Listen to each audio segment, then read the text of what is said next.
For the first time since 1977, the Buffalo Bills have given out number 32, which was worn by O.J. Simpson, which was not worn for a long time because he was such a great player. And then it was worn for a very long time because he was, well, saying he's not such a great person doesn't really capture the magnitude of the crime he was accused and ultimately acquitted of. But I think we all know how we feel about the verdict on that case. And would you wear O.J. Simpson's number?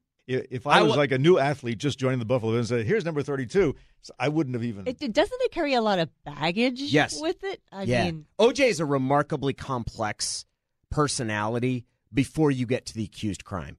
And then it becomes something where it's abominable. And the idea of how and the instances of abuse he was accused of before it happened, it's freighted with a lot of meanings since that. But just even the dynamic of O.J. Simpson in our popular culture and who he was and the pitchman that he was, and he's an incredibly complex But his acquittal was seen by a lot of people as another example of athletic privilege, though. Yes, and that's part of it, too. There's no doubt of, like, I think the real reason O.J. was acquitted because he could afford this massive defense team that used a lot of rhetorical tricks to get him acquitted.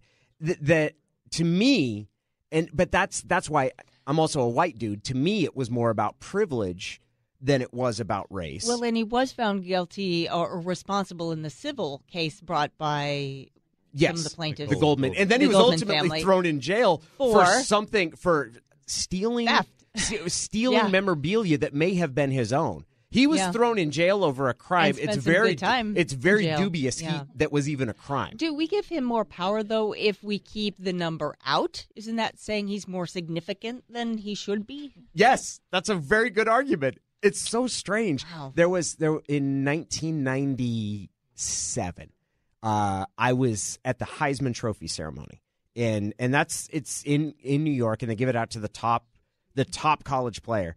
And Rashawn Salam, who had won the award while at the University of Colorado, we were interviewing him. And he was talking about the prestige and honor of winning a Heisman Trophy. And he goes, yeah, it's something they can never take away from you unless you kill two people. And I blanched, and I was like, oh, my God. And there was something. And then I looked, and he's like, you don't see his picture up around here. He's been taken out of history, sporting history. And I don't think that's necessarily inappropriate. I'm fascinated by O.J. Simpson and everything that trial says about it. I remember where I was when the acquittal was announced. I was in the middle of a class taught by a communist over at the University of Washington, one of my absolutely favorite professors, Charles Berquist. I believe it was labor movements in Latin America. And I remember there being a whisper going through right there in Smith Hall, and Berquist stops and he goes, what, there's a verdict? Goes, he's not guilty. Oh, wow.